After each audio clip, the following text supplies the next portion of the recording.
What if the worst danger in Dry Creek wasn't the robbers or the storms, but the lies someone wanted to bury, and the innocent woman they wanted to destroy? The wind rolled down from the red rocks before sunrise, cold and sharp, carrying dust that cut across the empty street like tiny blades. Inside the Coyote Ledger Inn, Laya Mae Carter was already awake, her hands deep in biscuit dough. The stove hissed with heat, the coffee pot bubbled low, and the faint lamp behind her flickered against the wooden walls.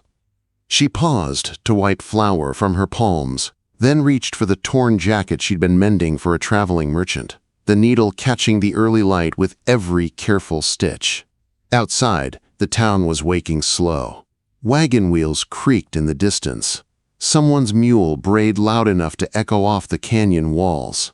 From the silver mine came the steady metallic clank of tools starting the day. Through the kitchen window she spotted Eli McKenna.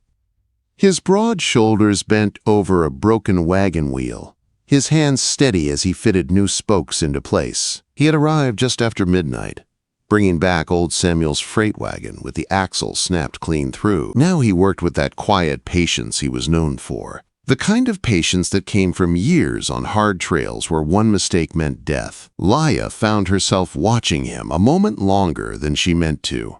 The way his scarred fingers handled the wood so gently still surprised her. Those same hands had carved a toy horse for a little boy last winter. Those same hands repaired broken clocks when the town's only clockmaker moved away. Strange talent for a man who once hunted outlaws. She leaned out the window. Coffee's ready. Eli straightened, pressed a hand to his lower back and nodded. Obliged. She poured him a cup and stepped outside. The morning air wrapped cool around her as she handed it to him. His fingers brushed hers, light, warm, unexpected. They didn't speak of it. "Samuel heading out today?" she asked. "Soon as this wheel's secured. He's hauling supplies up to Juniper Ridge." He took a sip, his gray eyes scanning the horizon. "Might want to fill extra water barrels. Wind's been coming from the west 3 days now." In Dry Creek, winds mattered. A west wind meant dust storms were coming. Grit in everything. Food, water, and lungs. It also meant anyone trying to sneak around town could move unseen. "I'll tell Mr. Carey," Laya said. "Though he'll say we can't spare the water. He'd rather sell his own boots." Eli huffed a quiet laugh. That was when the thunder of hooves cracked down the street. 6 horses pounded toward the Wells Fargo office, their riders sweaty, tense, moving with bad news written in their faces. Tom Brennan, one of the guards from the mining company, shouted, "Trouble!" Within seconds, doors opened and townsfolk gathered. Laya untied her apron and walked with Eli toward the crowd forming around the riders. "Hit the strongbox wagon 2 miles out," Brennan said loud enough for all to hear. "Payroll's gone. Guards are dead." Gasps spread like fire across the street. Sheriff Dalton pushed forward. "Anybody see the riders?" "Too dark," Brennan answered. But they knew the route. Someone tipped them off. The crowd shifted uneasily. In Dry Creek, strangers came and went, but betrayal always felt close. "Found this." Brennan held up a delicate handkerchief. Lace around the edges, the letter L stitched in the corner. Laya's stomach tightened. Victor Hale stepped forward, his fine suit untouched by dirt, his cold smile sharp as a blade. Owner of half the town. Enemy of anyone who dared stand in his way. "Well now," Hale said smoothly, "Miss Carter does needlework for half the women in town. She embroidered a few handkerchiefs for the Silver Finch girls, did she not?" Every eye turned to Laya. She lifted her chin. "I do sewing for anyone who pays, including your wife, Mr. Hale." A few nervous chuckles flickered and died. Hale didn't blink. "Then perhaps you can explain how an embroidered handkerchief belonging to you, or someone connected to you, was found at a murder scene." Eli stepped forward, his voice steady. "I can explain. Miss Carter was in the kitchen when the robbery happened. I was right outside fixing the wagon. I saw her the whole time." Quote. Sheriff Dalton hesitated, relieved for the alibi. But Hale wasn't done. "I'm not saying she robbed the wagon," he said softly, voice like poison. "But she serves food to every drifter and stranger that comes through this inn. Information is a valuable thing." That's enough." Mara Quinn, owner of the Silver Finch Saloon, pushed through the crowd like a queen parting her court. Her emerald dress caught the morning light. "That handkerchief is mine. I gave it to Laya in trade for costume mending." "Ruby was there. She'll swear to it." The crowd gasped at the accusation. Calling a man like Victor Hale a liar was dangerous business. Hale's smile thinned. "Can she prove it?" Quote. "She can," Mara said, "and unlike you, Victor, she doesn't pretend to be something she's not." Hands drifted toward gun belts. The air tightened. Eli stepped between Laya and the danger. "Sheriff, you should investigate the scene, not accuse innocent people." Dalton nodded quickly, grateful for the excuse. The crowd broke apart slowly, but Hale's cold stare followed Laya like a warning. Mara stepped close. "We need to talk. Tonight, back door of the Silver Finch." "Why?" "Because someone wants you framed, sweetheart. And they're playing a deep, dangerous game." Eli touched Laya's elbow. "You don't need to meet her. Could be trouble." "Not knowing the truth feels like bigger trouble," she whispered. As she walked back to the inn, the wind picked up, swirling dust around her feet. Thunder rumbled far off. A storm was coming, one made of lies, danger, and the kind of secrets that could destroy her life. And she had no idea just how deep it went.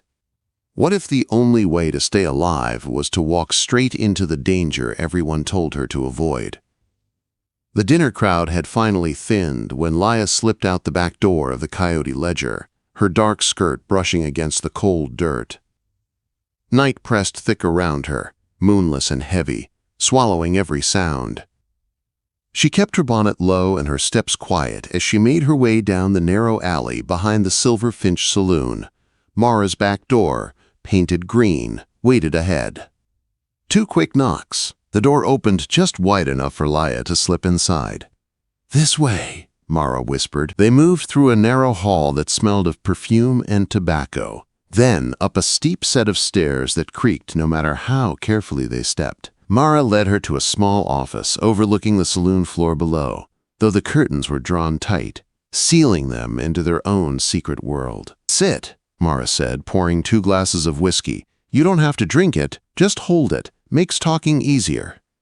Laya took the glass. It was heavier than she expected, the weight of something expensive, something earned the hard way. The room spoke of wealth, thick rugs, oil paintings, polished wood. Everything about Mara Quinn shouted that she was no fool and no one's victim. "That handkerchief," Mara began. "I need you to understand something." Laya's stomach tightened. "I gave it to Ruby," Mara continued. "She kept personal gifts locked in her room. But someone broke in last night and took just one thing, that handkerchief." Laya's heart sank. "Why me? I'm no one." "That's the problem," Mara leaned forward. "You're easy to blame. A woman who works hard, keeps her head down, doesn't have family to fight for her. Victor Hale wants you gone." Laya swallowed hard. "Hale wants the inn, the water rights." "And he'll get them," Mara said, "if you're hanging from a rope." Laya felt the cold truth sink deep. "What do you want from me?" she whispered. "To keep you alive." Mara crossed to a painting on the wall, lifted it to reveal a small safe. "And maybe stop Hale before he guts this whole town." Inside the safe was a leather portfolio. She handed it to Laya. "Look."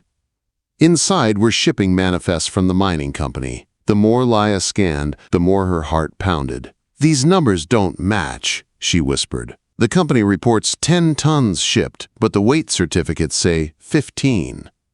5 tons of silver," Mara said, "disappearing every month. Somebody's skimming. And that somebody is Hale. Now you see why he needs you out of the way. You saw nothing, but he thinks you might." A sudden knock at the door jolted them both. Mara slammed the portfolio shut and shoved it back inside the safe. "Yes?" she called. A young girl's voice trembled on the other side. "Miss Quinn? Trouble downstairs?"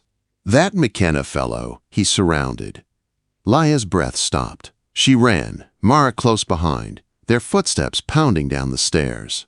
The saloon floor came into view, a bright, noisy room gone suddenly silent. 4 armed men had cornered Eli against the bar. Walt Graham stood at the center, mean grin twisting his face. "McKenna here's been asking too many questions. We figure it's time to teach him how to mind his own business."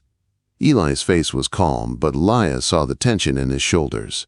"4 against 1?" Eli said. "Coward's odds." "Don't need odds," Graham sneered. "Got guns." "That's enough." Laya stepped into view, her voice steady though her legs trembled. "If it's me you want, leave him out of it." "Well," Graham drawled, "look who joined the party. Mr. Hale wants a word. Right now." "Mr. Hale can wait," Laya said. "I'm not going anywhere with you." Eli moved subtly closer to her. His hand hovered near his gun. Sheriff Dalton pushed in through the crowd, nervous and sweating. "Let's calm down now. No need for trouble." "Do your job or get out," Mara snapped from behind them. "This is my saloon. Nobody gets taken against their will." Dalton wilted. Laya stepped closer to Graham, lifting her chin. "If you're so bold, explain to the whole room why you're stopping a lady from going home." The room went dead silent. If Graham shot her now, the whole town would turn. After a tense pause, Mara signaled 2 of her guards. "Jake, Tommy, see Miss Carter and Mr. McKenna out." Forced by the room's eyes, Graham stepped aside. Laya's heart raced as she and Eli left the saloon, the guards flanking them until they reached the street. Outside, the night air felt too cold. Too still. Eli placed a hand on her elbow. "That was foolish. You were outnumbered." "So were you." Thunder rumbled again overhead, the storm beginning to build. Laya swallowed hard. "Mara told me things. Hale's stealing silver, altering the water rights, setting me up." Eli nodded grimly. "And there's more." "What?" "I found boot prints behind the inn. Not from anyone in Carey's stables. Someone was watching last night. Right around the time of the robbery." Laya's breath caught. "Someone made sure you saw me in the kitchen. They needed me in the wrong place at the perfect time." They reached the inn. Before she could step inside, the sound of shattering glass made both of them jump. Her heart dropped. The kitchen was a wreck. Drawers overturned, flowers slashed open, her sewing basket dumped on the floor. And old Sam Carey stood in the doorway, pale and shaking. "Sheriff came with a warrant," he said. "Said he needed to search for evidence. I tried to stop them, Laya." "I swear I did." Laya knelt, hands trembling as she gathered spilled thread and needles. "They took something," Carey whispered. "From your room." A tin box. Her savings, 3 years of hard work, all gone. Eli went still beside her. "We'll get it back." But Laya knew it wasn't about money. Someone wanted to break her piece by piece. That night, as the wind howled outside and dust rattled the windows, Laya felt the weight of the danger closing in. Someone powerful wanted her ruined. Someone ruthless. Someone who had already killed 2 men. And Laya was starting to understand. This was only the beginning. What if the only way to save Dry Creek was to risk everything, even her own life? Before the truth disappeared forever, the storm came fast. By morning, it wasn't just a windstorm. It was the kind that wiped whole towns off the map. Dust rolled across Dry Creek like a living creature, swallowing the sky and turning daylight into a choking brown twilight. Windows rattled. Horses screamed. Tin roofs tore free and tumbled across the street like leaves. Laya had gone out early for supplies, with Eli repairing shutters at the inn. She barely made it 2 blocks before the wall of dust slammed into her. Fine grit stung her eyes and burned her throat. She wrapped her shawl around her face and pushed forward, but visibility dropped to almost nothing. Then a hand grabbed her arm, pulling her sharply against a solid chest. "Eli, are you mad?" he yelled over the roar. "You could have been killed." "You were out here too," she shot back. "Because I was looking for you." His voice shook, not from fear of the storm, but fear of losing her. They pushed their way back to the inn, stumbling through dust so thick it felt like sandpaper in the air. Inside, Carey and 2 traveling salesmen helped them seal the doors and stuff cloth in every gap. The storm raged all day. Dust poured in through every crack, covering the floor in a fine brown layer. They strained coffee through cloth, listened to the windows groan, and waited for something worse. Nobody spoke of the real danger, that Hale's men could use the storm to move unseen. When the storm finally died at sunset, silence filled the town, uneasy, heavy. They stepped outside to find broken signs, shattered windows, and the town well bubbling up brown, muddy water. "Unusable," someone whispered. "Hale's offering to buy the inn's water rights," another man said bitterly. "Man always shows up when we're desperate." Quote, but before anyone could whisper support or fear, Mara Quinn marched through the mud in a half-ruined dress and fire in her eyes. "Someone poured alkali near the town well last week," she shouted. "It didn't wash away, it soaked down. That wasn't nature, that was sabotage." A hush fell. All eyes turned toward Hale's office. Before the crowd could break, Eli stepped forward. "We found horse tracks behind the inn the night before the robbery. Someone was watching. Someone planned this from start to finish." The town murmured, doubt slipping into belief. Tonight, something cracked in Dry Creek. People were starting to question Hale's power. Later, with the storm gone and the night heavy and quiet, Apache families seeking shelter knocked on the inn door. Without hesitation, Laya welcomed them inside, sharing blankets, food, and what little water they had. One of the Apache women approached her with a rabbit skin bundle wrapped in care. "For the woman with kind hands," the woman said softly. Inside was a small pouch of herbs used for dangerous births. Laya didn't understand why the gift made her throat tighten, but it did. That night, as the family settled in, a little Apache girl tugged on Laya's skirt. "Bad man watches you," the child whispered. "Where?" Laya knelt. The child pointed toward the alley. "Shadow man. My grandfather sees him in the spirit walk." Before Laya could ask more, the girl was pulled gently away. Eli was already at her side. "She's right. Someone's keeping watch again. I saw him an hour ago." Her blood ran cold. "Why are they still after me?" she whispered. "Because Hale is scared of you now," Eli said. "Scared of what you know? Scared that you won't break." He hesitated. "I'm sleeping outside your door tonight." "Eli." No arguing. She didn't argue. Because the truth was, she wasn't scared of the shadow. She was scared of losing him. Hours passed in uneasy silence until a panicked couple hammered on the inn door. Maria Vasquez, pregnant and trembling, clutched her belly. "The baby, please, it's too soon." The midwife was gone. The doctor was gone. Only Laya stood between Maria and disaster. Eli lit every lamp. Carrie boiled water. Maria screamed as the storm outside faded into soft rain. Laya worked fast, using everything her mother had taught her, and the Apache herbs. Hours blurred until dawn broke. A baby's cry split the silence. Hope. That's the name, Maria whispered through tears. When the crisis passed, Laya finally stepped into the quiet kitchen.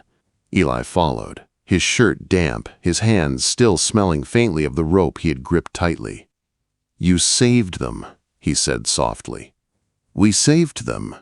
He stepped closer, brushing a strand of hair from her cheek. "You keep surprising me," he whispered. The air between them warmed. The storm outside was gone, but something else, something hotter, was rising. They made breakfast slowly, carefully, yet tense with awareness. When she reached for a bowl and he reached too, their hands touched. Heat shot through her. He stood behind her, close enough that she felt the heat of his breath on her neck. "Laya," he whispered. She turned. Everything inside her answered. His kiss hit her like a sudden sunrise. Warm, bright, overwhelming. Weeks of tension snapped in that single moment. She felt the strength of his arms, the steady beat of his heart, the roughness of his hands as they pulled her closer. Her back hit the table, the edge pressing firm. She looked up at him, breathless, trembling. "Spread me on the table," she ordered. He obeyed, lifting her with strong arms, holding her against his chest with a hunger she felt down to her bones. Wild, unrestrained, yet somehow still gentle. The lamp flickered. The rain softened. and the whole world melted away. When it was over, when the room grew quiet again, they sat together at the same table, her head resting on his shoulder, his hand wrapped around hers. "We build forward now," Eli whispered. "No more running." "No more fear," she said. Outside, Dry Creek slowly woke. The real fight against Victor Hale was waiting, dangerous and deadly. But for the first time, Laya wasn't afraid. She was ready. They both were.